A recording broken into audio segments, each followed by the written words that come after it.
Committee. My name is Councillor Szczepański and I will be chairing tonight. Apologies for absence.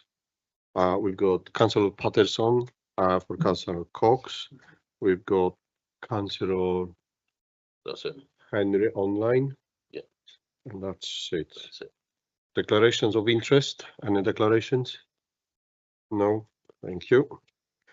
Minutes of the previous meeting. Are they agreed? Thank you.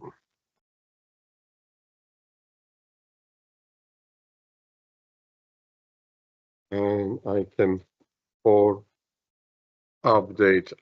Before we start, I just want to ask members, if you do ask questions, please do ask questions, not comments or statements. And please note that most of the items today is just for note only.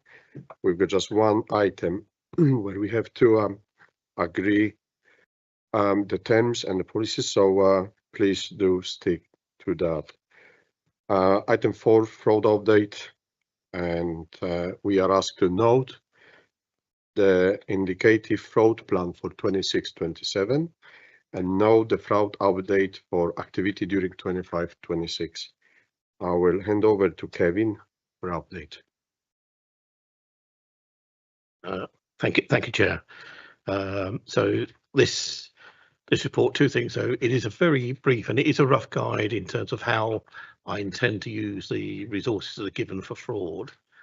Fraud is not something that anyone controls. We do have our own predictors, but the one thing that the fraudster isn't loyal. They aren't loyal to anything. They're not loyal to their fraud type. That was proved during COVID when they quickly switched to whatever was easier to make money for them. So we have an idea based upon past trends and also work where we believe we get the most return for the authority, and that's where initially I have a plan in place of where the resources to be used, and that's shown in table 1 on page 12. And then the other side of things is the tables 3 to 5, which just outlines the results that have been achieved in this past year. And the only other thing I really point out is that at just after paragraph 5.3, make reference to the first local authority fraud survey that's been undertaken since I think 2018-2019. So that provides some useful insights into what's happening in local authority fraud circles, and the key pointers that they've come up there, which are listed. I do think that we compare well with that favourably. We were part of the first cohort of authorities to achieve membership with the government's counter fraud profession, and that makes us, I think, well placed to provide an effective service for the authority. I'm happy to take questions. Thank you, Kevin. Any questions? Councillor Wilson. Councillor Wilson first, and then Councillor McGrath. Thank you, Kevin. Interesting to see the report, as you say, and good to hear that we're faring well. Just wondered the sort of reflections on the areas that do sort of ring true, where our strengths and weaknesses are. Also, the point I was caught my eye was the limited collaboration with DWP. I didn't know whether that's anything sort of specific that you, any experience of that at all, and what that looks like.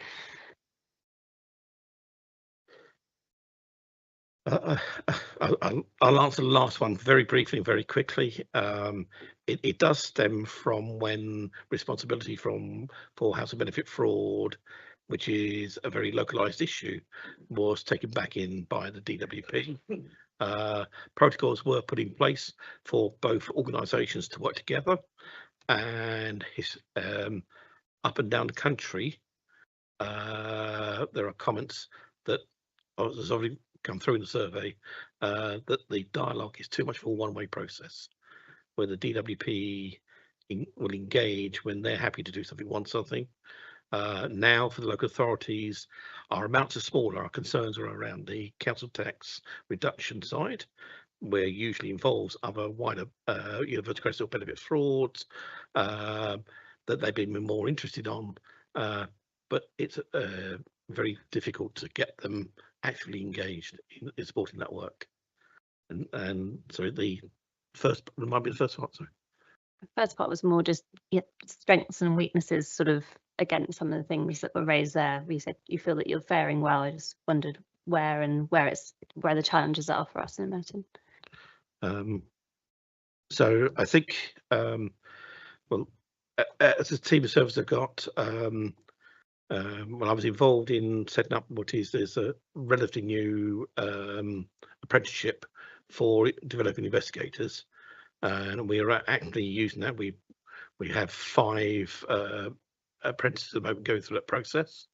That process and our membership of the Government Counter-Fraud Profession means that we can't sit on our laurels.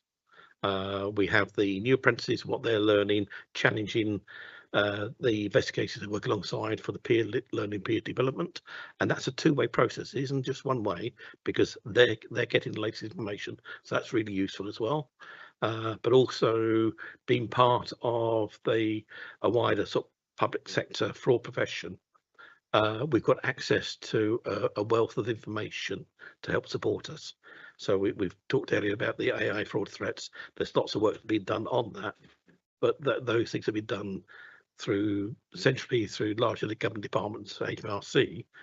Their findings are shared back to us, so we get the benefit that way.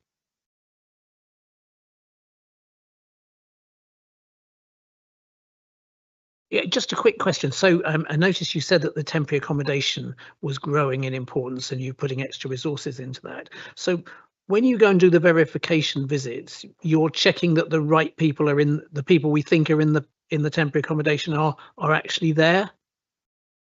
So yes, so the start off with, so I suppose the bid, the way the extra money was provided, the first part in this first year has been very much supporting housing services. So housing need to do this work. They didn't have teams ready to do that. We had people doing visiting, and with the extra resource, we've trained those up so they are able to go out there and do these visits supporting housing services. And it is very much verifying that the person that thinks they placed in that accommodation are using that property effectively. But we're also now picking up on other concerns in terms of potential frauds. So the example I always give is that we've had someone who comes as potentially vulnerable, and so they want to place them in a self-contained flat. And if we go out and find, no, they're not in a self-contained flat, they're actually in a room in a house of occupation. Well, obviously, most likely the authority is paying more for that service than they're being given. So we're mindful for that side of it.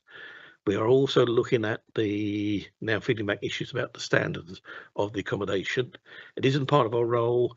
It could be down to fraud in terms of should be provided and what isn't provided. The huge challenge is that the housing services themselves, they can't go out and pre-vet all of these locations.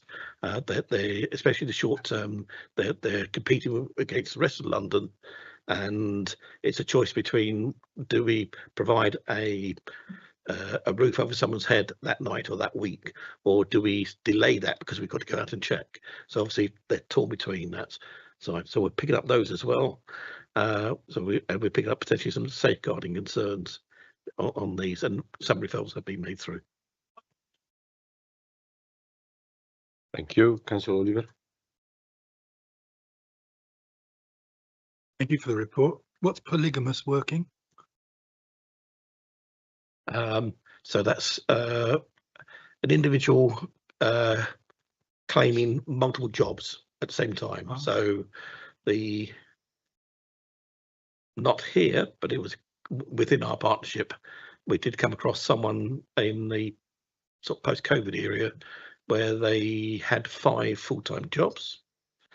Their role was it was a clinician role in the NHS supporting schools, and they got caught out because the head teacher in one of the areas, just at a head teachers conference talking to their colleagues, sort of said they thought it was unusual that their advisor had told them to report the issue to NHS Walsall.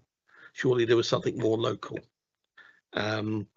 this person had 2 roles in London and 3 roles in the Midland, and they're all involving, you know, people say, oh, well, I will work outside the hours. No, these are all involved in work with schools who don't operate 24/7. So it's not possible for them to work 24/7. So they're not doing full jobs, but they're claiming they're working full time for 5 different employers. Oh. And this, sorry, and the other question was, if you had more resources, where would you concentrate them?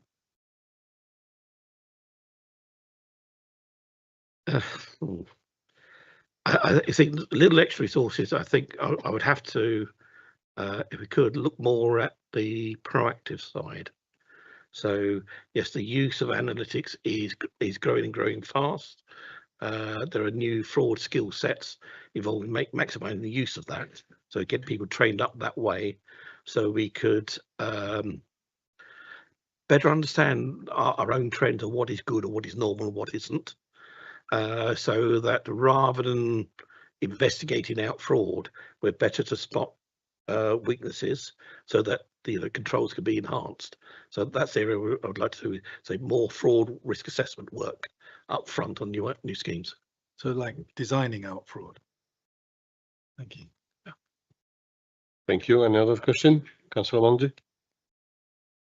Thank you, Chair. Actually, just building on that point about resources, and we've had a talk about AI. I appreciate, obviously, this is an area that you wouldn't suddenly switch over to large language models or machine learning. But are there any tools you're using to help reduce, because you have a lot of leads coming in, and how do you reduce the wheat from the chaff and try to then get a higher success rate, because the limited resources you've got and the time you've got to investigate cases? I suppose the one we do use closely is the National Fraud Initiative. So that's something that runs for local authorities up and down the country. That's where they are very much trying to use the AI, the data, to come up with their risk scores. That's still early days. And like all things, it's as good as the quality of information that's in there, and we'll use that, but it is with mixed results. There's when we do triage cases, we do our own referral assessment. There is a government national intelligence model for assessing the intelligence. They usually give high scores if the source can be authenticated or verified. But lots of, I say, frauds in the public sector, frauds against local authorities. It's, if it's in planning, it's one developer who's got upset because someone else has got away with something that they didn't. They're not going to give their names because they may want to put them in trouble and then use that route themselves later on.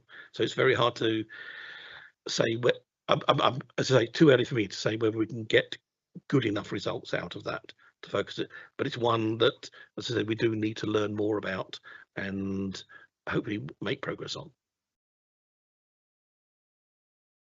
Thank you. I will take that as a noted. Thank you, Kevin. Item 5, internal audit progress report. Margaret, would you like to add anything or straight to the questions? Please say, yeah, it's just the update on the internal audit progress report. We are slightly behind, but not too far behind. 72% of the plan completed. We've got 2 limited assurance reports since the last committee that have been issued on information governance, which actually covers the AI guidance, which you've had a presentation on tonight, and Persuade School.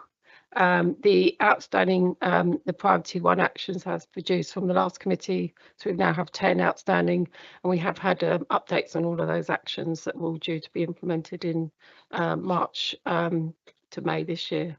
If you've got any questions, I'm happy to answer them. Thank you, Margaret. Any questions?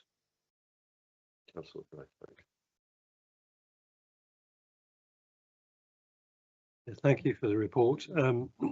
Question I got about the transition from plans from children to adults says it will be added to Mosaic in Feb 25. I presume should be Feb 26, should it? And the other part of that is it says aiming to go live in January 26. So is it already live?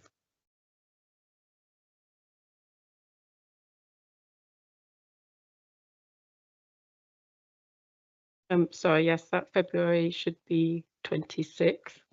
I have been to DMT to get an update, and they've just provided me with the April date. So I'll make sure I get some updated wording for next committee with progress. Thank you. Thank you, Councillor Wilson. Thank you, and thank you for the report as well. I note that Dole's deprivation of liberty safeguarding orders are in the draft plan. I just wondered if you could expand on what that's looking at specifically. And then I had a second question on the school in the Appendix C. I note that they have not accepted a couple of the recommendations and just wonder what the process is when that happens. Okay, the DOLS is looking at the assessments and whether they're meeting the timelines of carrying out the deprivation of liberty assessments. So we just look at the process, what they should be doing, and I can't. That's it is still in draft, so we're waiting for comments back on it. So that will come up to the next committee with further detail on any priority 1 actions. With the school, the SAID, there is ongoing discussion with the school. So they're meeting every 6 weeks. At the time of the review, they did not accept the priority 1 action, but my understanding is now that there is ongoing conversations. So I haven't had a further update than what's been provided in this report. If the action is still outstanding at the last committee, there is an option for someone from that department to come and provide an update if that's what's required for the committee.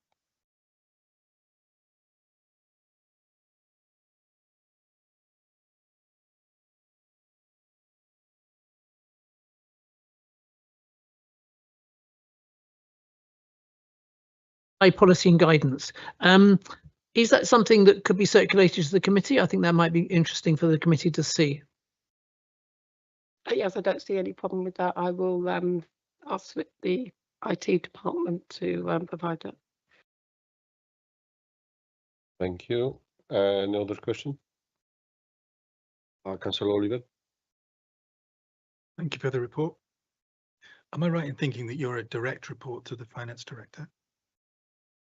And how often do you meet, and do you get support in the follow-up of these investigations?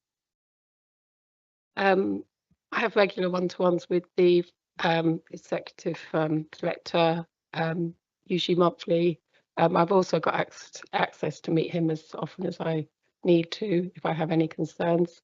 He provides support on audit work and any follow-ups that need chasing.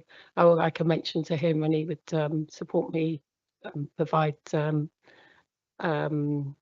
speak to other executive directors if needed. Thank you. No more questions. I would take that as note. Thank you. Item 6, internal audit plan 26-27. Sorry, Chair, I did put my hands up. Did you? The corner, it's tiny. Oh, okay. Councillor Henry. Right, I just want to ask a question about schools. How often do you meet with the academies, and also do you meet with schools which are independent schools? We don't do audits of academies or independent schools. Okay, thank you. Thank you, Councillor. As I said, internal audit plan 26-27. Margaret, over to you again. Thank you, Chair. This is the internal audit plan for next year. This is done on a risk-based approach. We also go to each of the DMTs to discuss the audits. My audit plan is flexible, so obviously it's come quite early this year. Any updates to the plan will be I will bring back to committee, or any changes where high risk audits are identified. I'm happy to answer any questions. Thank you, Margaret. Any questions? Okay. Councillor Oliver, yes. So just to understand how you prioritize and how you decide what to do. I have a strategic audit plan, so that's my starting point. I'm going to do a risk rating on the audits that we would cover on there. I look at the risk registers. I consult with directors and executive directors on their view of the high risk areas or any changes happening throughout the year. I do try and get the financial audits covered every 3 years. I also make sure that we cover an IT audit, usually on cyber security, and that at the moment that was in discussion, so we haven't firmed that audit up yet. I do try and get a range of audits and make sure we cover schools, procurement. So I do try and get that mix in there as well. But as I say, it is all based on a risk-based approach. Thank you all. I will take that the committee has reviewed and commented on the content of the report, and it's noted. Thank you. Item 7, external audit plans forecasting and pension fund accounts. There's a verbal update to be provided. Kevin, over to you. Thank you, Chairman. Yep, so verbal update on our planning procedures. So we're in the process of undertaking our work to in order to draw up the plans for this year. I just wanted to thank the council officers for helping us with that progress while we're still tying up the loose ends of the previous year's audit. It's going to assist us bring forward the timetable, which for next year we have to have completed the audits by the end of January as opposed to the end of February this year. So we're very grateful for that. The planning for the pension fund audit is progressing very well. We don't anticipate any significant changes from the previous plan, so our focus is going to remain on the valuation of the hard to value assets, so those that are unlisted or rarely traded. And that's because there's not many significant changes going on in the pension fund environment this year. For the council, we started a little later, so we haven't quite made the same amount of progress. But again, at the present time, not a major change in terms of our risks. One risk we had in the current year audit was the implementation of IFRS 16, the new standard on leasing. That will drop out because we're very happy with what the council did in that area, so we'd no need to raise that risk again. What we are going to be trying to do over the next few months is specifically risk assess what procedures we need to undertake to move from where we are this year in terms of our reports, a disclaimer report, sorry, qualified report on the accounts, which I'll cover in the next item, and to see how we can move back quickly to an unqualified audit report.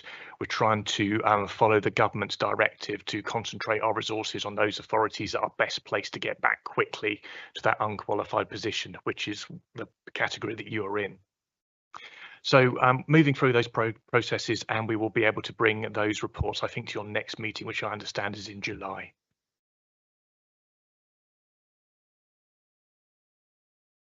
Thank you, Kevin. Any questions? Councillor Hayes?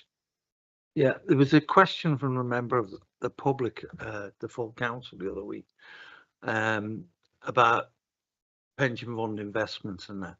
And Councillor Stephen Amberlita said that he's talking about all the I didn't quite understand it, to be honest with you. That's why I'm asking you the first chance. Is there a coordination of pension funds of councils in London? Is there some kind of yeah. Thank you, Councillor. Yes, there is a coordinating body called the London Collective Investment Vehicle, or the London CIV. Yeah.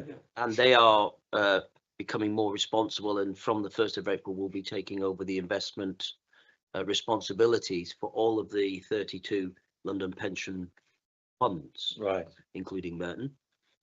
We will retain responsibility within Merton for the strategy, and that's that would be exercised through the pensions committee that we have.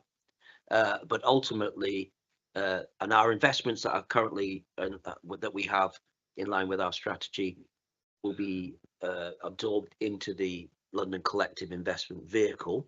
They will be responsible for managing them going forward, but we will retain responsibility for the strategy. That means that we will decide on the balance between equities, bonds, gilts, overseas, emerging markets, and the whole plethora of diversified investments that we take forward, which we will then expect the London CIV to implement on our behalf, and we will be holding the London CIV to account for the way that they are managing our investments going forward. Can I just supplement it? Thanks, Rod. That's very well. So there's an overarching body of 32 councils that control the investment. Is the investment vehicle councils, but does that mean we as a council make our own decision about the investments, or do we say we've got to balance equities but where do we stand with our investments and decisions of the investments that we currently have, the whole mandates we have, half of them are already within the collective investment vehicle. Right. We slid them in. So they will take on the investment decisions and the fund managers that we have chosen and we have selected as an independent fund. But going forward, we will dictate, as you alluded to, the balance of investment mandates within our strategy. So it might be 30% in equities, 10% in bonds and gilts and what have you. And we will be having then discussions with the collective investment vehicle going forward as to how those are invested. But ultimately, the decision of which of the managers who will manage our bonds, our equities, our emerging markets, our impact investments will be the decision of the CIV going forward. But ultimately, at the initial stages, they will just take on board the decisions we've made. But over time, they'll be blended. So just very quickly, so it's a kind of a transition process. Thank you. Very useful. Thanks very much. Councillor Christie. Thank you for the update. What's the likelihood then that, or what's your expectation that we're going to be able to sign off our external audit by the sort of mandated deadline, and our expectation on whether there will be a qualification still going forward? So in respect of next year, we will sign off your accounts by the deadline. That's why the deadline's there. We have to, unless there are a very narrow set of reasons why you're allowed to miss it. Now, as long as the council approves its accounts and goes through its own governance processes, there should be no problem at all. Of course, then the difficult question is, what opinion do you give? So we need the support of the council in undertaking the audit so we can move it forward. Until I actually do the work, I can't give you any promises and guarantees. But as I said, you are in the cohort of audits where we hope that we can regain that assurance next year and move back towards a qualified opinion. So that, that is about as much assurance as I can give you at the moment. You're in a good place. We want to work with you to get to that point. But, we have to do the work and we have to go through that and do the audit thoroughly. So, I'll be able to bring you back the report slightly earlier next year. And, fingers crossed, hopefully we will be in that position. Thank you, Councillor Mundy. Thank you, Chair. And actually, going back a bit to one of the points that Councillor Hayes was trying to make about the combined pension pot across London, is there an appetite, or is there a move, do you think, to more, given the pot that's there, to use that as an investment vehicle for central government projects or other type of returns, similar to sort of Canada, and just understanding how does that risk appetite change now that you've moved from a one council pot to a larger pot as well? There is a wish from central government that there'll be more investment in the UK, and also local investment, although they haven't defined what local means, and we can all take a view on that, I'm sure.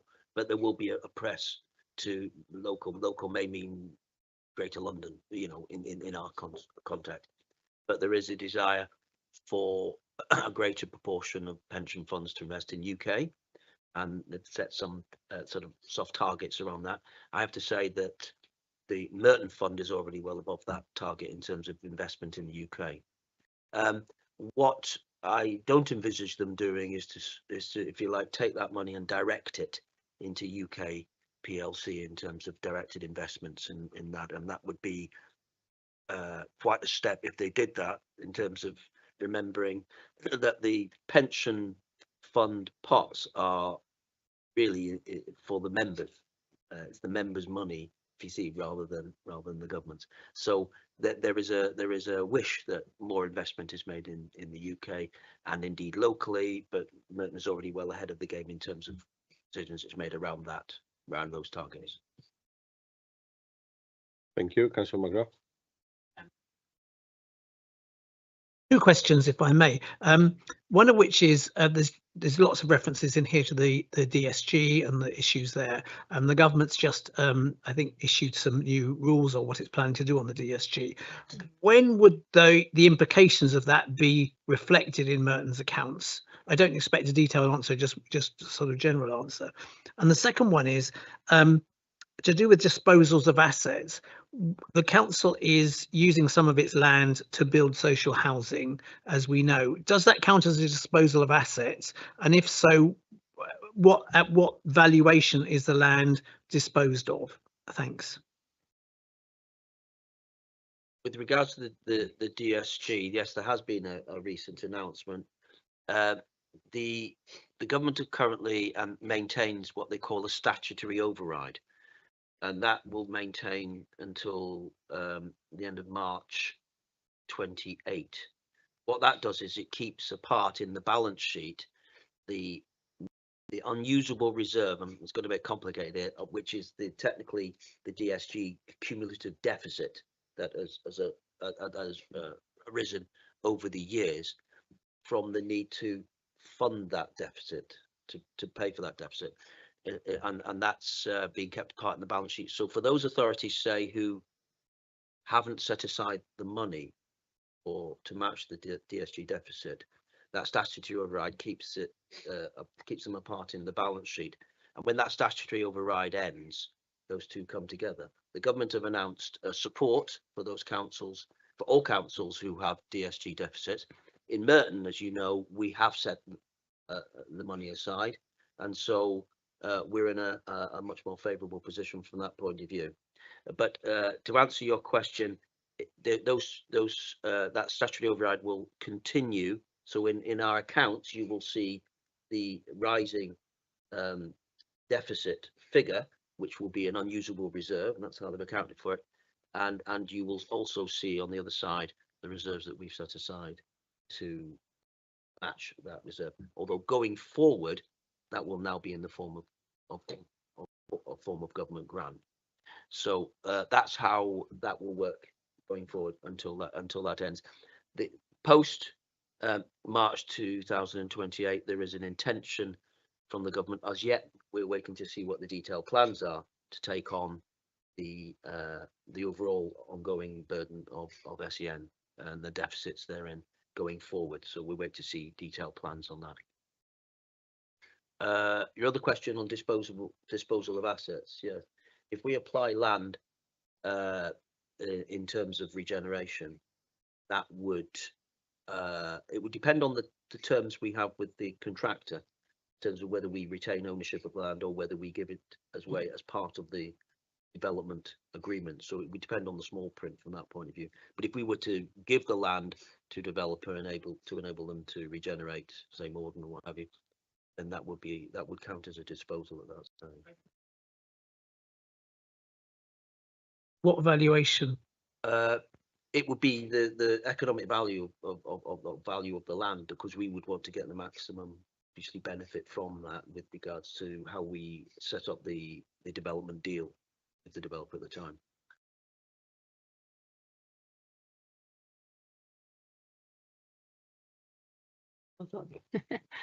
Thank you. If I could just step in as a lawyer and having to deal with disposals and some of the rules around disposals, council disposing their land. There it is set in legislation what a disposal is, and what you described is accurate. But there are rules around the section 1, 2, 3 and best value, and that is something that as a council we would have to adhere to. And there's set guidelines, set rules around that, and it is prescribed by law. So that would obviously be detailed and taken into account with any disposal that this council makes. Thank you. Thank you, Sharon.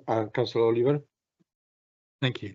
I just wanted to follow up on Councillor Hayes' question, which I think is about, are we in a position where we can decide or decide not to invest in certain companies because of connections they might have with things we don't approve of, like genocides? Well, of course, going forward, that will be something that the London CIV, the collective investment vehicle, the pool I was alluding to, would decide. We have our own responsible investment policy, and we would want to work with the London CIV on ensuring that that is respected. Obviously, where you get situations where central government dictate that certain investments or certain areas should not be invested in, and we had that example with Russia, given their invasion of Ukraine, then that makes it a lot clearer to act on.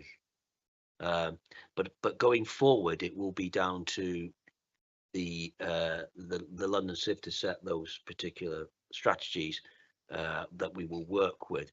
But we have to just remind ourselves at all times that the primary responsibility of the fund is to maximise the benefits for its members and to keep employers' contributions as low as possible.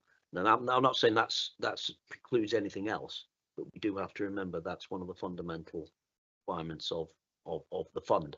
But there are other considerations around responsible investment, and the Merton Fund has its own ESG and responsible investment policies that it's approved. We work with the London CIV to ensure those are adhered to. Thank you for that answer. Just to be clear, so we can say we don't want you to invest in company Y or company Z. We can request, but you need to be careful that where you have what the investments tend to be of what you call fund of funds, right? So you tend to invest in not specific stocks, but you invest in a fund which has many different investments in it, a range of investments in it. And sometimes within those funds, you will have exposure to areas that some people may not like, but are perfectly legitimate investments. So it's sometimes very hard to suddenly say, or in fact, it's impossible to say to the CIV, we want to be in that fund of funds, but actually we don't want X, Y, Z. So those can be difficult, and to ensure that all your investments are in one area can sometimes unnecessarily restrict the investment returns that you get. Okay, and the other question I wanted to ask you was, I think I understand that the reason why the audit overran this year was because there was some trouble getting information from some parts of the organisation, not the finance department, I understand. Am I correct about that? And therefore the question is, what assurance do you have that that won't happen next year? As the auditor, I can't give you assurance it won't happen. But what we are doing is proactively working with the key people in finance and wider in the organisation to set out what the key aspects of quality audit evidence are, so we can do our best to mitigate that and hopefully gain the right quality, the right information first time. We can also look at the timing of when we know we can pick samples. Can we pick a sample earlier, leave the council for a couple of weeks alone to gather the information, then come back. So different models and different methods that we can potentially look at to hopefully improve the situation. And we try and do that every year in terms of a wash-up meeting, what went well, what didn't go well, so we can continue to work and improve the processes. So we can give you the assurance we're looking at it, and that's the best we can do in terms of how we can move it forward. Chair, I think we're delving into agenda item 8, but just to answer that point, I think we found frustration on both sides, it's fair to say, from an officer's point of view, and we often have healthy debates about where some of those blockages lie, some of those challenges lie in terms of volume of requests from our colleagues in external audit, and the speed with which they sometimes want returns and various other repeated issues. So we have frustration on both sides, but what I am determined to ensure is as Kevin said, we have that review at the end of each audit. We constantly working to improve matters. We try and bring those thorny issues, the audit of those thorny issues earlier on in the process, so that we can resolve any difficulties. Those tends to change each year. There used to be valuation of assets used to be one area where we'd often need and to work up our audit, work on our audit early on in the process. Obviously schools balances being another one, etc. So we're constantly looking to improve the way that we do the audit, but there was and there always is predominantly frustration on both sides. I mean, I remember when audits used to take about 3 months, and now they seem to take 12 months in the year, so there's always challenges around that. But I'll reserve any of the comments for the next item, Chair.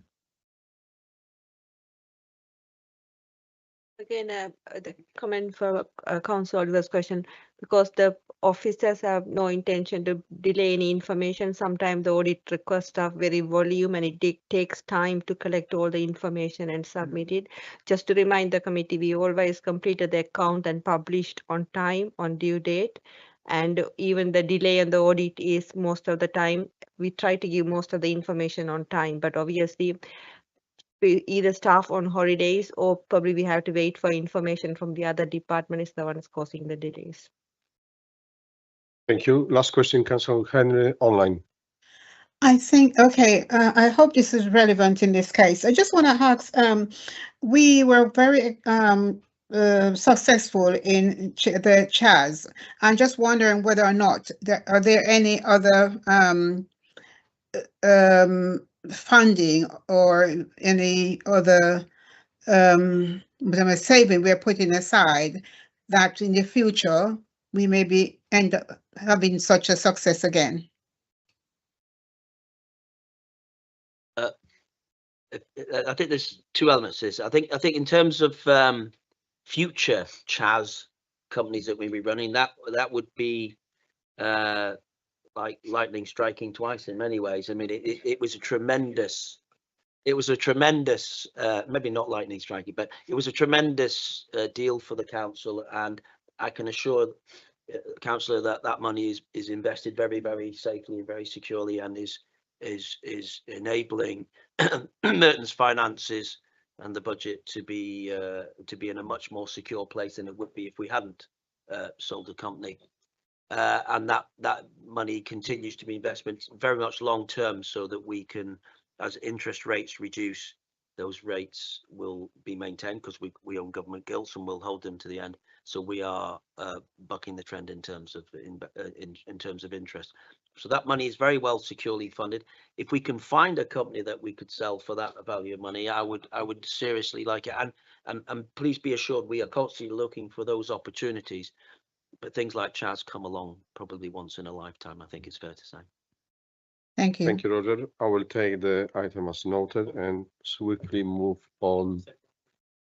Go on. Thank you, Chair. Just actually building on that, is there an appetite has there been any research commission to try to privately, internally understand what made that work? Because it is quite rare, and it was actually a slow build over many years and administrations. It wasn't, which typically the emphasis on quick returns, quick buck, where this was very thoughtful and nurtured over many years of patience and time. There'll be case studies written on what made it work, but in a nutshell, I would say it was effective governance and control from the council, but giving the company sufficient freedom within the governance structure that we operate within a council to invest and to grow and to trade its business. Where councils' businesses have proved very problematic to those councils, in fact, lost them many millions of pounds, and those cases are well known and documented throughout the land. It's usually because the governance that the council and control the council has inflicted on those as used to regulate their own company has been lacking. And in Merton, we certainly didn't allow that to happen, and I think that was one of the contributing factors to its success. Thank you. Now we move on to item 8, statement of accounts. The committee is asked to receive the EY audit report 24/25, approve the statement of accounts 24/25, and agree the chair signs the letter of representations for 24/25. And I will hand over to Namasha. Thank you, Chair. I'll take this just very briefly. Just remind the committee that we released our draft accounts. We issued our draft accounts on the 25th of June in early in time to meet that particular deadline, and we had them open to the public for inspection. And now we have, I'm pleased to say, we have presented the final set of accounts in the agenda for members to peruse. And I'm pleased to say again, we will have met the deadline, the backstop date deadline, if you like, for the signing of these accounts, that being the 27th of February. So I'm very pleased to present those accounts to the committee tonight. And I will hand over to Kevin, the audit partner, to introduce his report on those accounts. So part of our responsibilities is to make sure that you're provided a report with the results of our work so that you can take assurance from that in your decision whether to approve the accounts or not this evening on behalf of the council. So very pleased to be able to present that report with the headline message that we are going to move to a qualified opinion compared to disclaimed opinions in previous years. So that is a step in the right direction to move you back to an unqualified position. We are rebuilding those assurances from the gap that we had in 22-23. So it is a very positive move. And I know we discussed that at the last committee when we were here in November about that direction of travel. So that's the key overall judgment. Compared to the progress report we brought you in November, we have reconsidered the judgments about the quality of the accounts and support from the audit, which is on page 87 of the pack this evening, or page 11 of our report. And we've amended our rating over the timeliness and quality of evidence to requires improvement. We previously had that as ineffective, but on reflection, we consider that to be too harsh, taking into account of the number of comparators as we move and complete further audits who haven't been able to provide the same quality of evidence and response to the audit as you have. So again, backs up my judgment in terms of you're in that cohort of being able to move forward and hopefully rebuild that assurance next year.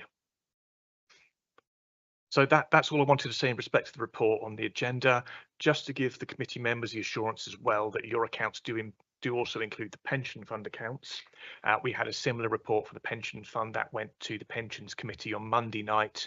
We had no significant issues to raise over the audit of the pension fund, and I believe the office is going to circulate that to members for your information, just in case you haven't seen it already. But be assured on the pension fund, no significant issues to bring to your attention at all. So that was all I really wanted to say, but I'll be happy to take questions if you have them on any points of detail within the report. Any question?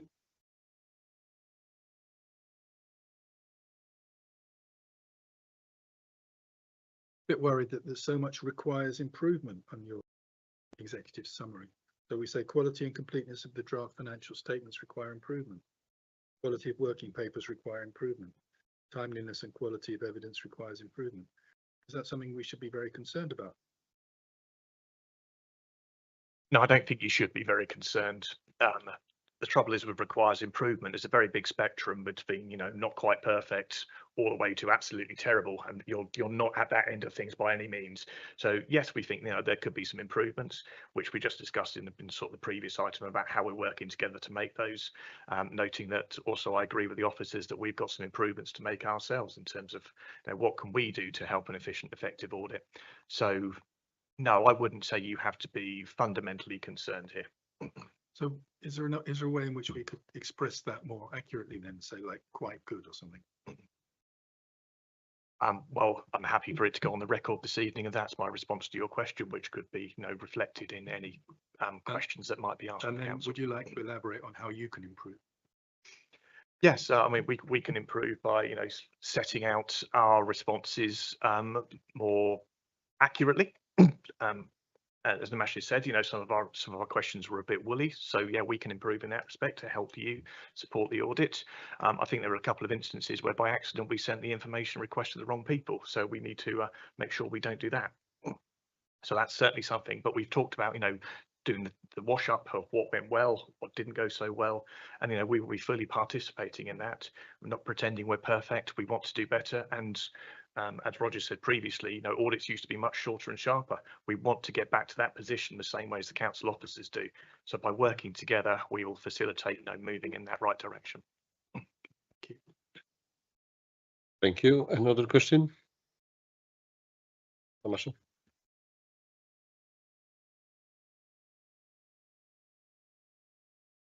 So is that means we're ready to sign the accounts today, or you need more time? So as far as we're concerned, we are happy for you to go ahead and sign the accounts today. I don't have the capacity and the time to be able to do so today myself, but my aim is, as long as I walk out of this meeting today with all the signed bits of paper, I will do so on Monday. Can I ask the chair to sign the letter of representation? I'll bring it to you. Okay, thank you. Okay. Is there any other question? Can we agree on the agreed? Okay.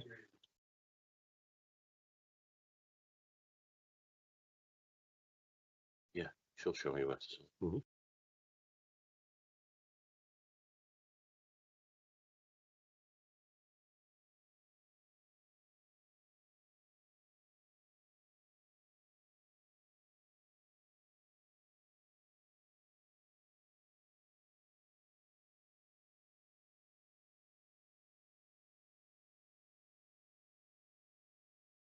With a date or without?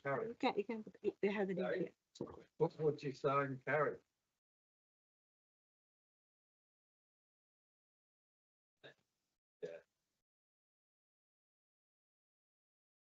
Okay.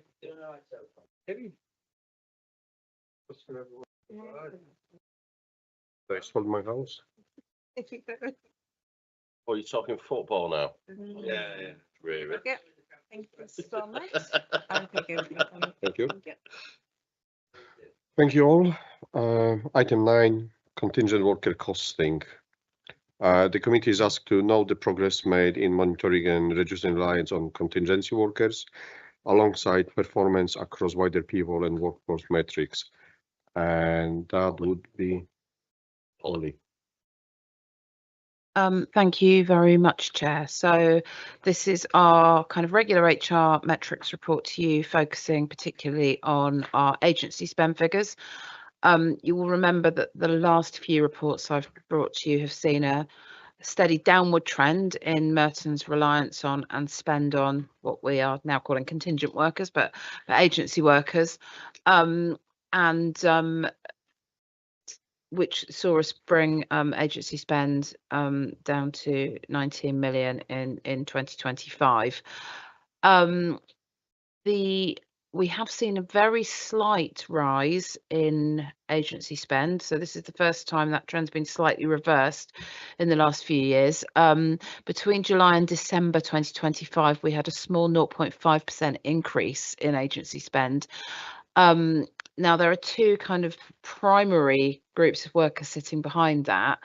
One is in the digital and IT area. So we are very focused on delivery in the digital area. You'll have seen that from Matt's presentation earlier, in trying to bring digital transformation to the organisation in order to make us more efficient, to improve services and so on.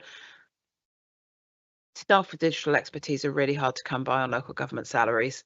We're in a huge amount of competition with the private sector, and it is an area where every council ends up having to use agency staff rather more than we would like to. So that's kind of so that real focus on digital delivery, and also that focus on housing delivery. So obviously the council house programme is going full steam ahead. There is Merton hasn't been an HRA landlord for a long time, hasn't built houses for a long time. We've had to buy in some of that expertise.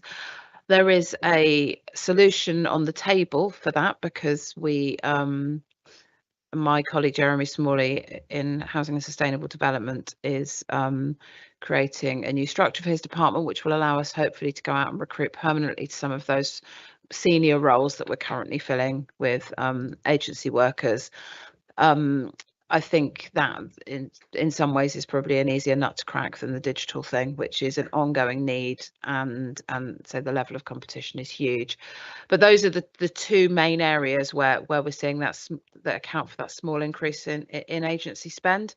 The rest of the work across the council to help us keep agency spend down is sort of continuing apace, particularly that focus on social care recruitment.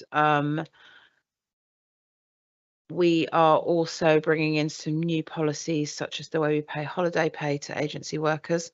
So at the moment, and this is quite common, but agency workers get their holiday pay bound up in their day rate, which means that actually if they take time off, they don't get paid because they've already been paid for it.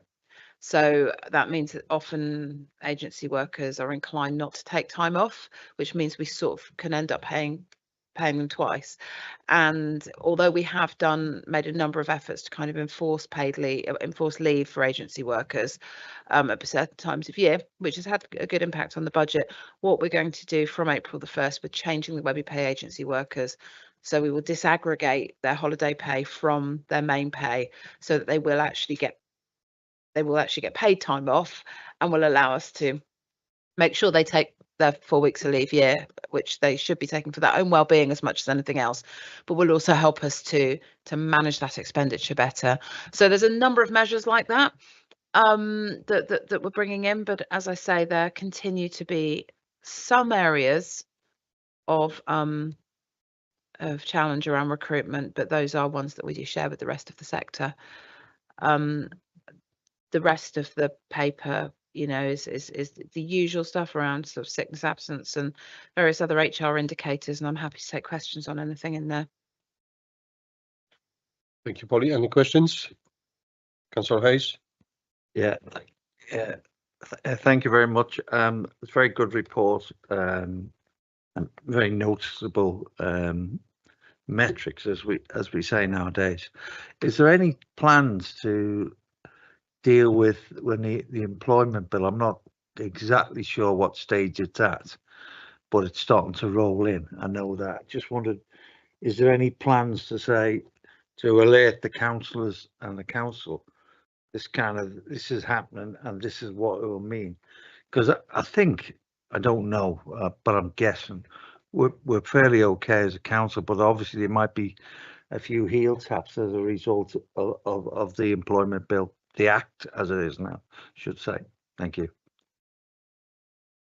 Yes, so our public affairs officer Keir and our sort of HR policy lead have done a really good presentation, which we've already presented to Cabinet at LSG, laying out the implications of the Employment Act, but also when all the bits of it come in, because some of it's coming in immediately.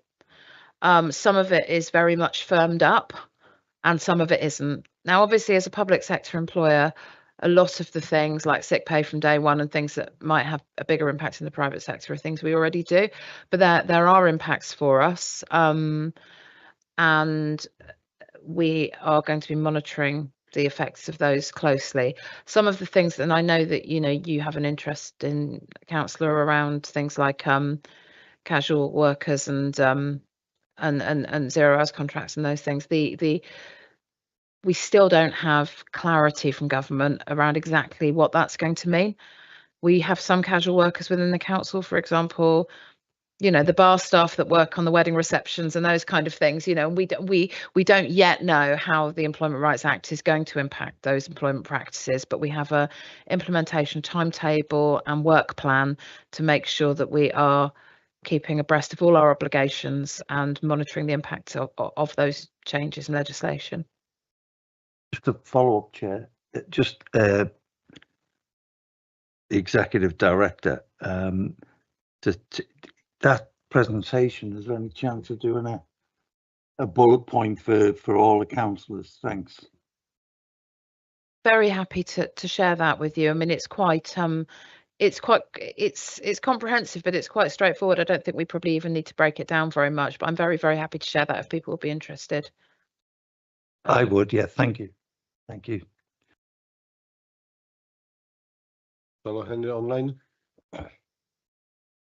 Okay, my question is around agency staff, because as we all know, quite a few agency staff work just as much as the full-time staff.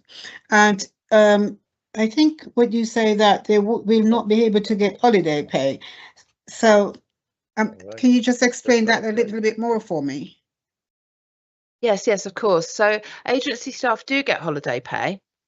It's their legal entitlement to 4 weeks a year paid leave, which I believe was part of the Employment Rights Act 1998, the last major bit of employment legislation we had. How it tends to work with agency staff, not just here, but in most places, is that rather than them getting paid when they take time off, that holiday pay is calculated and added on top of their day rate. So it means that they're receiving a higher day rate, but it means that when they actually take the time off, they don't then get paid again. So sometimes that can be quite difficult for people to manage, because, with the best will in the world, nobody's putting that aside in a little pot for when they actually want to take time off. And there are other things that we know, like, for example, we pay monthly, but some workers really struggle with the move from weekly pay, which you get as agency, to monthly, and the way they manage their finances. And so we're trying to find ways to make that easier for people, so that we've massively increased the temp to perm that we've done, but we are trying to find ways to make it easier for people. But please rest assured, we do give people holiday pay, as is their legal entitlement. Yes, that's really good, because we don't want to lose the good staff we have until we get, full-time staff. Thank you, Councillor McGrath, and then Councillor Oliver. Thank you. I remember the microphone this time. A couple of questions on recruitment and retention. We approved, I can't quite remember when, an upgraded benefits package, and I know that you think we're getting more applications. Do you think that's in part because of that? I mean, is it actually paying off the upgraded benefits package? That's one question. The other one is, we're still leaving money on the table for the apprenticeship levy. I may be showing my ignorance about how it works. Could we, for example, use some of this money with local charities or voluntary groups? Because 240,000 a year seems quite a lot to hand back to the government when we could be using it locally. Thank you.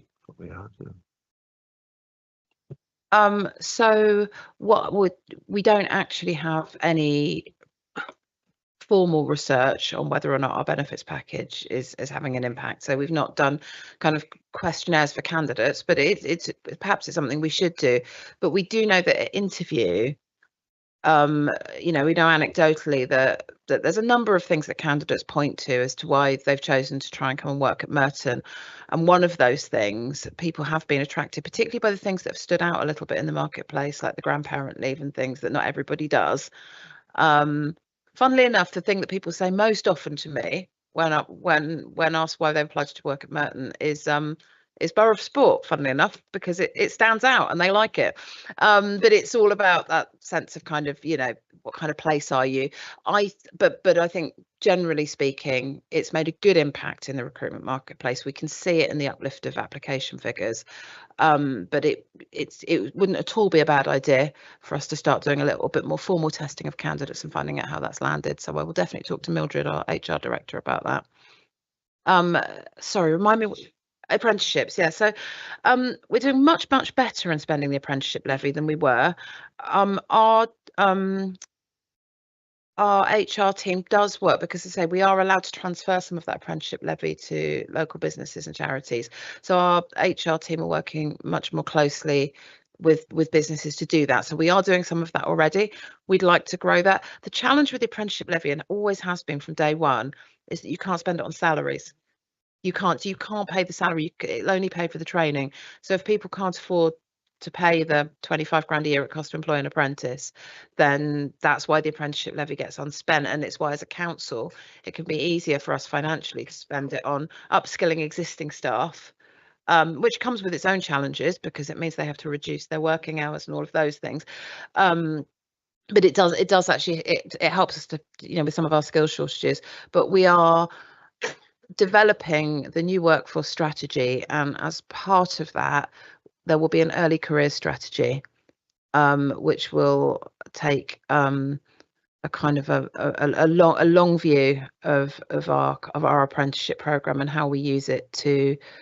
So for example, the thing I was talking about earlier with digital, we've spoken to some councils who've had really, really successful digital apprenticeship programs, but it probably takes you 5 years to grow your own to kind of, so that they can sort of effectively replace some of those expensive day raters that we're bringing in. But some councils have done that quite effectively.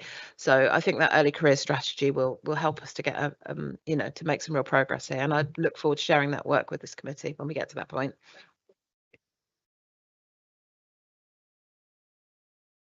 Thank you for the report. The bit that I wanted to ask you about was the difference between fixed term workers and contingency workers. So contingency worker is somebody who works for us on agency payroll. A fixed term worker is on our payroll, but rather than being a permanent member of staff, they might be on a 6 month or a 12-month fixed term contract. And does that mean that they're receiving the normal rate? Yeah, absolutely. Yeah, the only difference between what they get and what permanent staff get is that they don't have permanent employment rights with us until they reach. If you're on a fixed term contract for 2 years and beyond, then effectively you accrue permanent rights. But fixed term contracts can be a very useful way, and we're doing that more now. Is maybe you might get somebody in from an agency, and then you have an obligation to the agency for say 12 weeks, but then we might convert them onto a 6 month fixed term contract whilst we recruit permanently. So we're doing more of that to keep our agency costs down as well. More little one, which was in your list, it says just one contingency worker for IT, which surprised me because I thought that was a really hard area to get people. And where are all these digital people? Where do they come on your list? So I'm looking at that one. Do that one. Do that. If 315. Oh, it's just, you see, can you see it? I'll make it bigger. Just it says one IT. Oh, if it's difficult, let's not worry. Yeah, I think that may be misprint, to be honest with you. Last question, Councillor Wilson. Thank you. Just off the back of the apprenticeships question and kind of recruitment, just wondered if we're seeing any trends in the recruitment of younger people more generally to the councils. I guess I would say under 25 in this case. And then also, obviously you have other parts of this report, including the well-being of staff and mental ill health. I know is still a high reason people are off work. Do we have a sense of stress, workplace stress-induced mental ill health, and is there any kind of mitigations around that happening? Thank you. So we have a real focus on staff wellbeing at the moment, and our HR and OD team are doing a lot of work around staff wellbeing. I think one of the reasons that that stress and mental ill health feature so highly is because of the profile of our workforce. So if you go into a council that has all its manual services in-house, you'll find that the highest is musculoskeletal. But because actually most of our staff are desk-based, then I think it's actually quite normal for a workforce profile like we've got for that to be the highest thing. And I think you find that in most organisations. However, having said that, it's really important that we keep our focus on what we can do, because one of the things that it never differentiates between anything that's caused by the workforce or things that people might have going on in their personal lives, and quite often it's both with people, because the two things tend to kind of bounce off each other. But but we are working really hard and doing and also particularly within the professional areas where these kind of things tend to impact more, for example, social care. I know that the executive directors in those areas are doing a lot of focus work on this as well. And it's absolutely, and we've been talking to other councils as well who've had some quite good results in that area, but it is an ongoing issue for sure. Oh yes, yeah, we are getting there. We are shifting the dial a little bit, and I'm really happy in the next report to put our kind of, our updated workforce profile in there. I mean, local government as a whole has an aging workforce.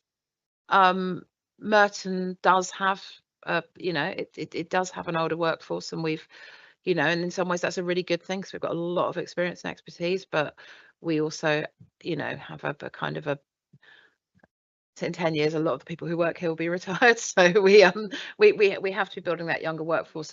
We have done is because with young people as well, it's not just about recruiting them, it's about retaining them. And I mean, it's quite usual for people in their 20s to go somewhere and just stay there a couple of years and move on, like we all did at that age. But we do need to try and hang on to them and try and grow them into the leaders of the future. And one of the things we've done actually recently is set up a staff network for our younger staff. So that they can, and which is brilliant, because actually this isn't for young people at work. For them to be happy at work is really important. They can make social networks, and if you're working in a department where you might be the only person under 30, it's quite, and this is a building where it's really hard to meet people because we're all stacked on top of each other, so there's no kind of obvious space in which people mix. So the staff networks become really important. So I'm really delighted that we've got a really like a decent sized membership for the staff network as well, and they're arranging social things together, and all of that will help us retain those younger people in the organisation because they do bring an energy which is really important. Thank you all. I will take the item as noted and move on to item 10, independent person. The committee is asked to know the current circumstances regarding the independent person, agree that Katie Wilson serve an additional period as independent person and until the appointment of another independent person, and to recommend that council appoint Katie Wilson for a further term of 6 months. And that would be you, Sharon. Thank you, Chair. Yes, committee, we find ourselves in a slightly unusual position. It was only back in late October, November time where we did interview a candidate, and that candidate was successful, and we appointed another independent person to fall in place when Katie Wilson's term came to an end, which has just happened. So that happened on I believe around the 6th of February. Unfortunately, our newly appointed independent person did take another position within Merton, and that took away her independence, and therefore she had to resign. So we found ourselves in this unusual position where presently we don't have an independent person. We need somebody in place. They are someone that this committee will use, and I myself as the monitoring officer uses with regard to our code of conduct complaints.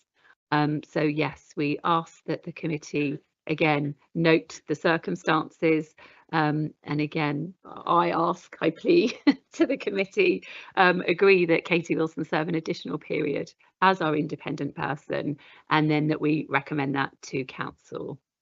Thank you, Chair. Thank you, Sharon. Is that agreed?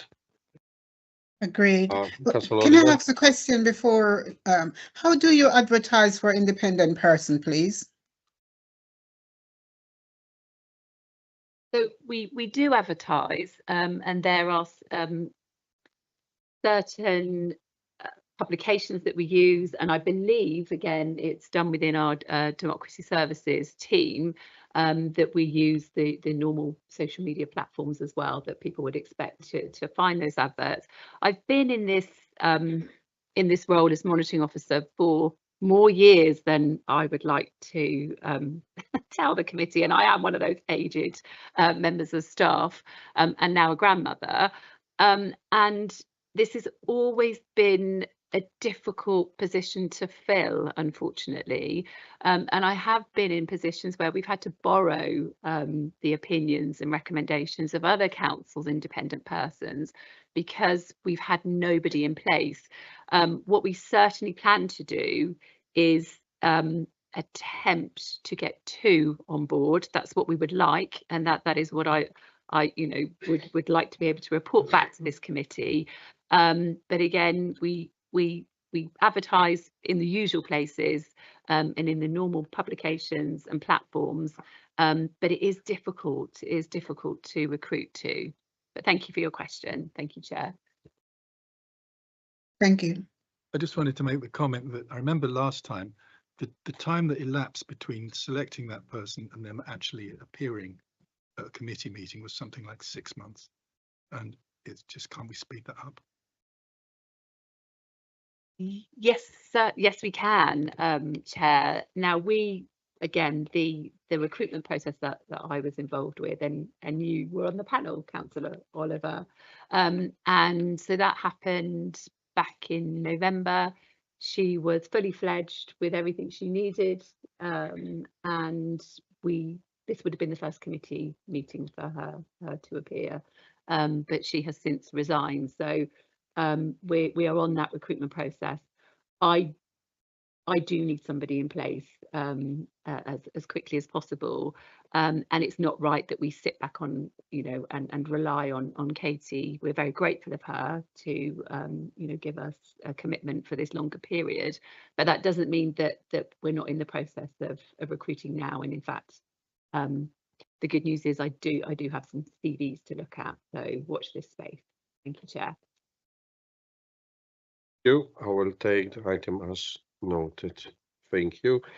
Item 11, work program. And agreed. That she. Oh, yes, and agreed. Are we all agreed? Agreed. Work program. Item 11, work program. Any comments on that? Okay, thank you all. And on that, I will close the meeting. Thank you. Thank you. Have a good night. And you too.